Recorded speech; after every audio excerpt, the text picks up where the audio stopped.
Hi, class. Good morning. So, today is our first day of week 2 of online learning. And this week, what we are going to be doing is having Spirit Week. So, this day, the theme is Dress for Success.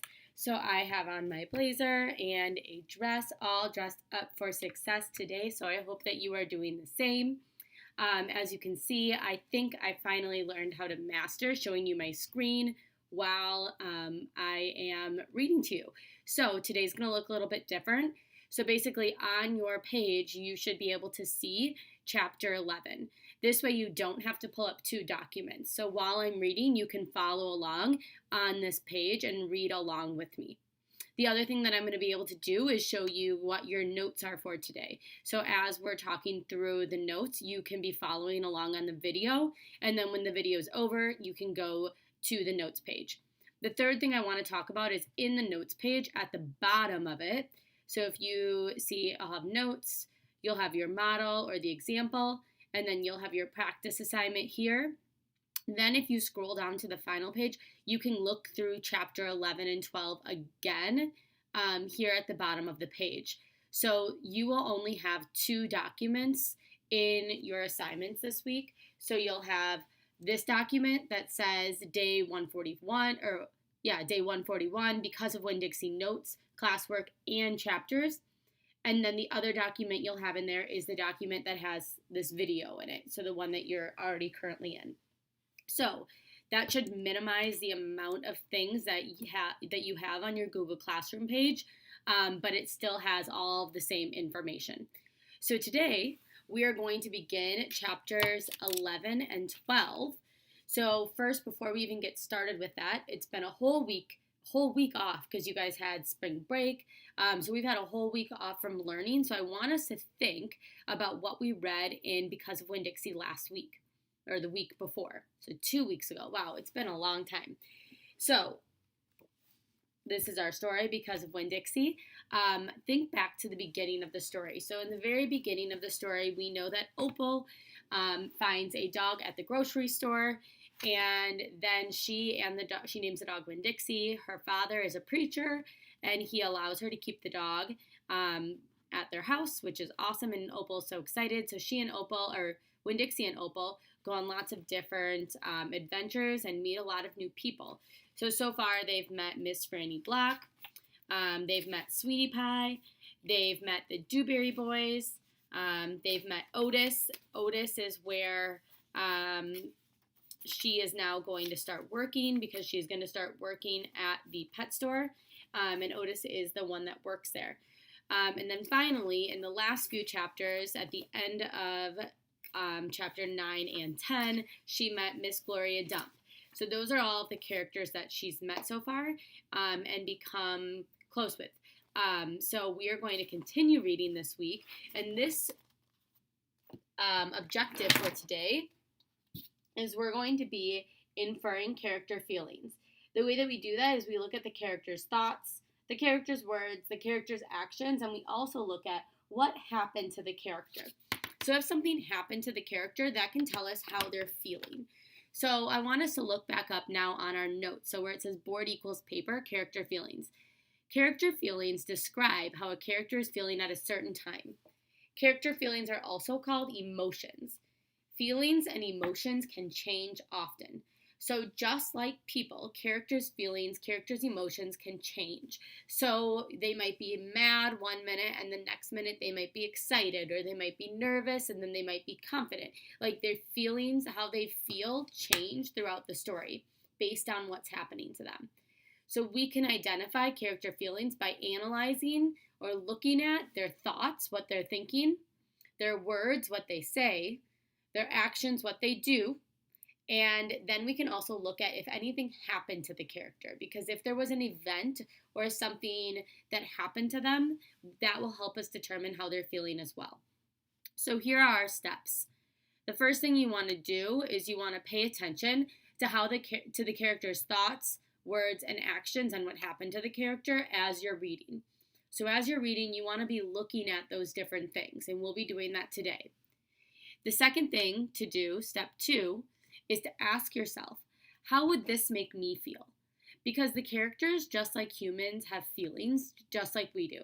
And we know that if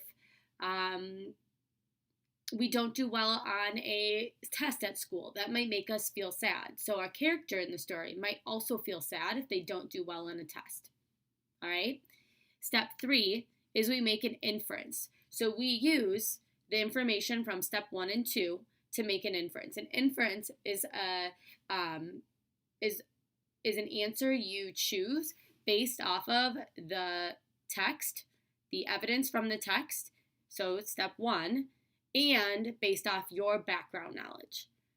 So we're going to make an inference as to how the character is feeling. And then finally, just like always, we're going to find our evidence to prove that inference. So we're going to find what did the character say, think, do that proves how they're feeling. So we are now going to get started on chapters 11 and 12. And then once we're done with 11, we'll go through an example so that you're ready to do the question for chapter 12 on your own. So here we are. You're going to start up here at chapter 11. I'm going to be reading along in my book, but you can follow along on the page right here. And I'll scroll down as we get to the next page. All right.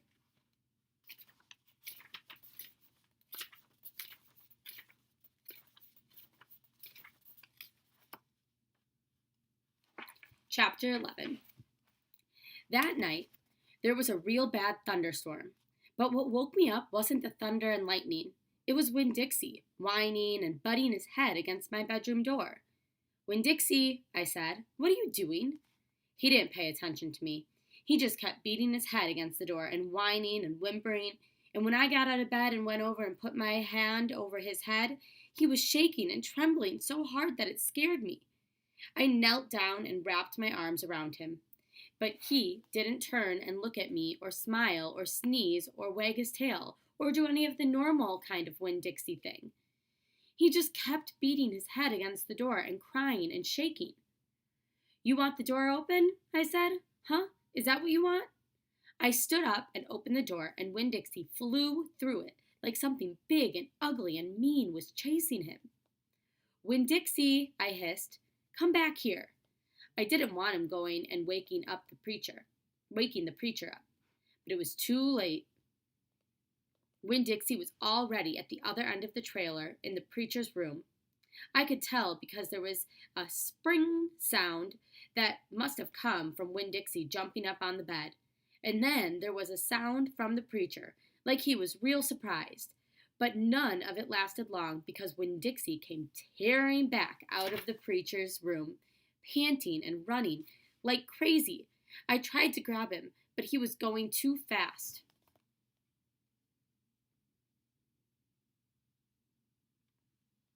"Opal," said the preacher. He was standing at the door to his bedroom, and his hair was all kind of wild on top of his head, and he was looking around like he wasn't sure where he was. "Opal, what's going on?" "I don't know," I told him, but just then there was a huge crack of thunder, one so loud that it shook the whole trailer, and Winn Dixie came shooting back out of the room and went running right past me, and I screamed, "Daddy, watch out!" But the preacher was still confused. He just stood there, and Winn Dixie came barreling right toward him like he was a bowling ball, and the preacher was the only pin left standing, and wham! They both fell to the ground. "Uh-oh," I said. "Opal," said the preacher. He was lying on his stomach, and Winn Dixie was sitting on top of him, panting and whining. "Yes, sir," I said. "Opal," the preacher said again. "Yes, sir," I said louder. "Do you know what a pathological fear is?" "No, sir," I told him. The preacher raised a hand. He rubbed his nose. "Well," he said after a minute, "it's a fear that goes way beyond normal fears. It's a fear you can't be talked out of or reasoned out of." Just then, there was another crack of thunder, and Winn Dixie rose straight up in the air like somebody had poked him with something hot. When he hit the floor, he started running. He ran back to the bedroom, and I didn't even try to catch him. I just got out of his way. The preacher lay there on the ground, rubbing his nose. Finally, he sat up. He said, Opal, I believe Winn-Dixie has a pathological fear of thunderstorms. And just when he finished the sentence, here came Winn-Dixie again, running to save his life. I got the preacher up off the floor and out of the way just in time. There didn't seem to be a thing we could do for Winn-Dixie to make him feel better. So we just sat there and watched him run back and forth, all terrorized and panting. And every time there was another crack of thunder, Winn-Dixie acted all over again, like it was surely the end of the world. The storm won't last long, the preacher told me, and when it's over, the real Winn-Dixie will come back. After a while, the storm did end, and the rain stopped, and there wasn't any more lightning, and finally the last rumble of thunder went away, and Winn-Dixie quit running back and forth and came over to where me and the preacher were sitting and cocked his head like he was saying, What in the world are you two doing out of bed in the middle of the night? And then he crept up on the couch with us in this funny way he has, where he gets on the couch an inch at a time, kind of sliding himself onto it, looking off in different direction, like it's all happening by accident, like he doesn't intend to get on the couch, but all of a sudden, there he is. And so the three of us sat there. I rubbed Winn-Dixie's head and scratched him behind the ears the way he liked, and the preacher said, There are an awful lot of thunderstorms in Florida in summertime. Yes, sir, I said. I was afraid that maybe he would say we couldn't keep a dog who went crazy with a pathological fear every time there was a crack of thunder. We'll have to keep an eye on him. The preacher said. He put his arm around Winn-Dixie. We'll have to make sure he doesn't get out during a storm. He might run away. We have to make sure we keep him safe. Yes, sir, I said again. All of a sudden, it was hard for me to talk. I loved the preacher so much. I loved him because he loved Winn-Dixie. I loved him because he was going to forgive Winn-Dixie for being afraid. But most of all, I loved him for putting his arm around Winn-Dixie like that. Like he was already trying to keep him safe. All right, we're going to pause there at the end of chapter 11. So we are right here. And I'm going to flip over to day 41. You do not need to do anything with the video. Just keep watching. So now we're over at day 41. And we're looking down here at the bottom. It says Part A. How did Winn-Dixie feel during the thunderstorm? Did he feel sad? Did he feel excited, sick, or scared? So before I even do that, I want to think of step 1. So we're going right back up here where it says step 1. Pay attention to the character's thoughts, words, actions, and what happened to the character. In the text, it shows you how the character may be feeling. So I know from the question, we're looking for Winn-Dixie. That's why I have Winn-Dixie underlined and thunderstorm. I also have italicized in that slanted writing right here, how Winn-Dixie feel during the thunderstorm. So I've already marked up my question. So I'm looking for how does Winn-Dixie feel, and specifically I'm looking for how does she feel during the thunderstorm. So Winn-Dixie's a dog, so we can't hear Winn-Dixie's thoughts or her words. What we can look at is her actions. And Opal explained the actions a lot in this story. So I'm going to flip back to chapter 11, and I'm going to show you some of those actions that I saw in chapter 11.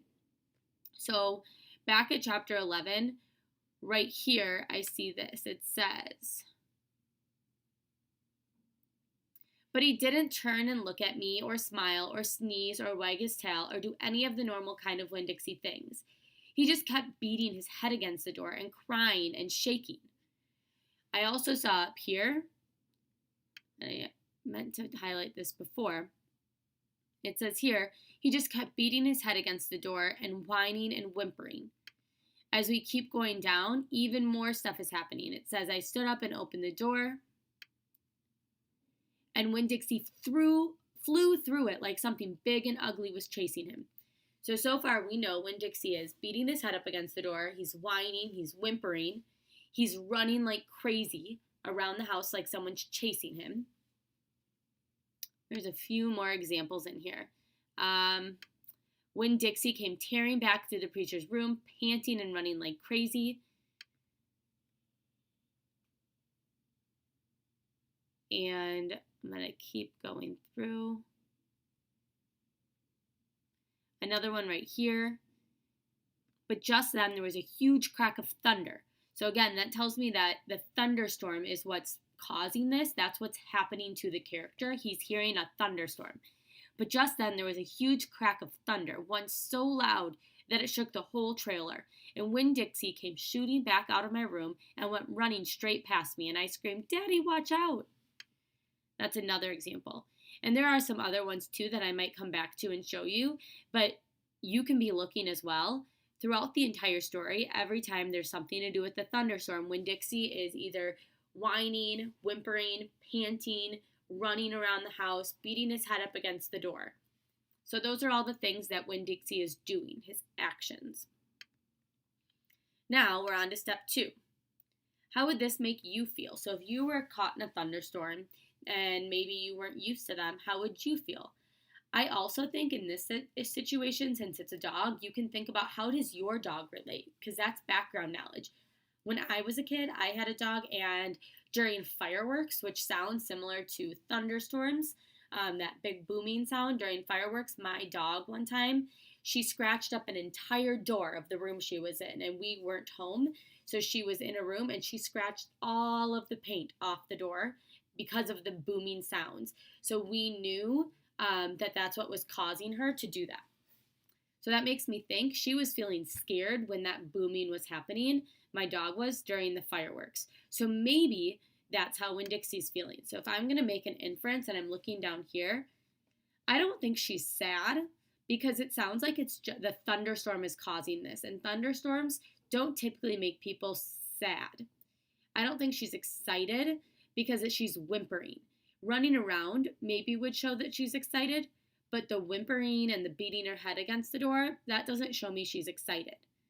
I don't think she's sick because it's not saying anything about her like crying really. It's just saying she's like whimpering and running around. And if she was sick, she probably wouldn't be running around. So I'm going to choose D. I think Winn Dixie is scared. The reason why I think Winn Dixie is scared is because of her actions. And then also I use my background knowledge. Like I said, I know my dog, when she was scared, she scratched up the entire door. So I know that Winn Dixie is probably scared as well. So my answer is D, scared. So now I need to find the evidence. And again, I already went through and showed you several pieces of evidence that I would have chosen from chapter 11. So I need to prove how I know she's scared. So for part B, I said, in the text it says, he was shaking and trembling so hard that it scared me. He just kept beating his head against the door, crying and shaking. Winn Dixie blew through it like some big, ugly, mean thing was chasing him. So he was running like something was chasing him. And then I chose this piece, when there was a crack of thunder, Winn Dixie came shooting out of my room and running right past me. So now I've gone through all 4 steps for finding the evidence, for inferring how a character is feeling for you. So this is my example. So when you go through and do your practice, you can look back to my example for how I did it. This is not your answer, but this will help you because you can see how I did this question. You're going to need to choose your answer for this one and find your own evidence.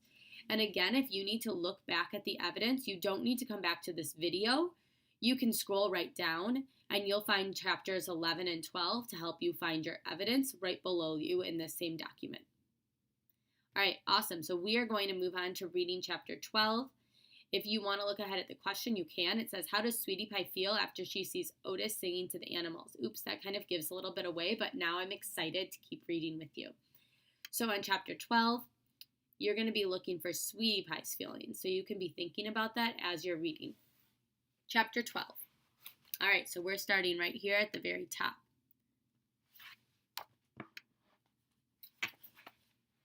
Me and Winn-Dixie got to Gertrude's Pet so early for my first day of work that the closed sign was still in the window. But when I pushed the door, it swung open, so we went on inside. I was about to call out to Otis that we were there, but then I heard music. It was the prettiest music I had ever heard in my life.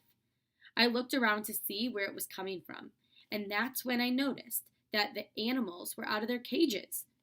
There were rabbits and hamsters and gerbils and mice and birds and lizards and snakes, and they were all just sitting there on the floor like they had turned to stone. And Otis was standing in the middle of them. He was playing a guitar, and he had on skinny, pointy-toed cowboy boots, and he was tapping them while he was playing the music. His eyes were closed, and he was smiling. Winn-Dixie got a dreamy kind of look on his face. He smiled real hard.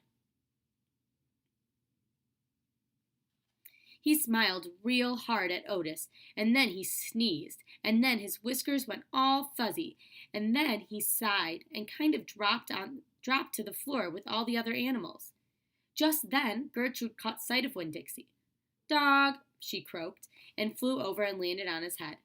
Otis looked up at me. He stopped playing his guitar, and the spell was broken. The rabbits started hopping, and the birds started flying, and the lizards started leaping, and the snakes started slithering, and Winn-Dixie started barking and chasing everything that was moving. And Otis shouted, "Help me!" For what seemed like a long time, me and Otis ran around trying to catch the mice and the gerbils and the hamsters and the snakes and the lizards. We kept on bumping into each other and tripping over the animals, and Gertrude kept screaming, "Dog, dog."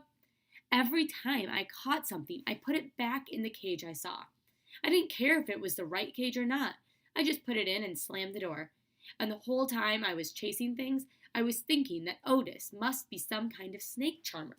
The way he could play his guitar and make all the animals turn to stone. And then I thought, this is silly. I shouted over Winn-Dixie barking and Gertrude yelling. I said, "Play some more music, Otis."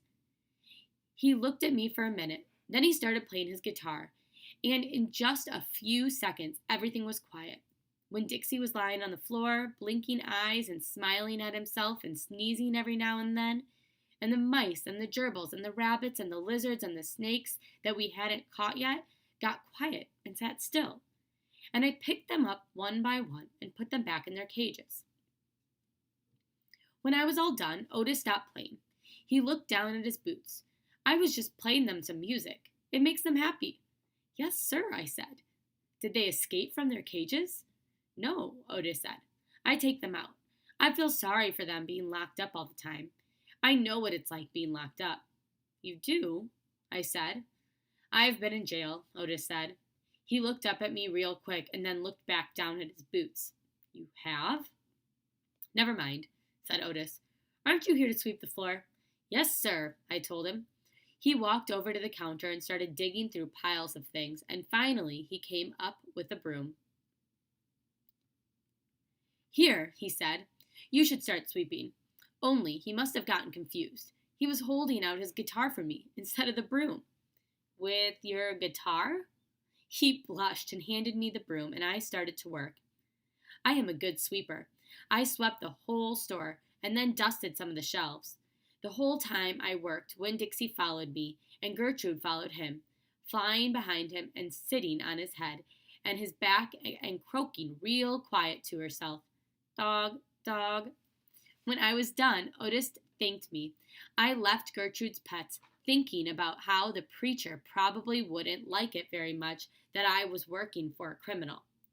Sweetie Pie Thomas was waiting for me right out front. "I seen that," she said. She stood there and sucked on her knuckle and stared at me. "Seen what?" I said. "Seen all them animals out of their cages, keeping real still. Is that man magic?" she asked. "Kind of," I told her. She hugged Winn-Dixie around the neck. "Just like this grocery store dog, huh? Right?" "Right," I said. I started walking, and Sweetie Pie took her knuckle out of her mouth and put her hand in mine. "Are you coming to my birthday party?" she asked. "I surely am," I told her. "The theme is pink," she said. "I know it," I told her. I gotta go, she said all of a sudden. I gotta go home and tell my mama about what I seen. I live right down there, in that yellow house. That's my mama's porch. You see her? She's waving at you. I waved at the woman on the porch, and she waved back, and I watched Sweetie Pie run off to tell her mama about Otis being a magic man. It made me think about my mama and how I wanted to tell her the story about Otis charming all the animals. I was collecting stories for her. I would also tell her about Miss Franny and the bear and about meeting Gloria Dump and believing for just a minute that she was a witch. I had a feeling that these were the kind of stories my mama would like, and the kind that would make her laugh out loud the way the preacher said she always liked to laugh. And that's the end of chapter 12. So, now what you should do is once you're done listening to this video, you can go into the document that says day 141 because of Winn, Dixie, notes, classwork, chapters, and you can scroll down to the bottom to do your practice question. You're going to choose the correct answer. You can highlight it, or you can write it below just like I did where I said the answer is D. You can choose which one you want for this answer. Once you've chosen that, you need to find your evidence to prove it. If you can't find evidence to prove your answer, then your answer probably isn't the right answer, and you should go back to part A and try again. Now, if you need to go back down and reread, the chapters are below the questions, so you can just keep scrolling down. And if you need to reread parts of chapter 12 to answer that question, you can. The part where Sweetie Pie is towards the bottom. So you can see it's going to be on like the very bottom of this page and then down here at the bottom of this page. When you're done with your practice questions, please turn in and submit your questions so that I can see that you finished it. And then finally, you can go on to Lexia. Remember, I am still looking for who is completing all of their Lexia work as well. All right, that is the end of the lesson for today. I am excited to see your answers. Keep up the good work. Tomorrow, the day is sports teams, so we're going to be dressing up for our sports teams. All right, keep up the good work. See you later.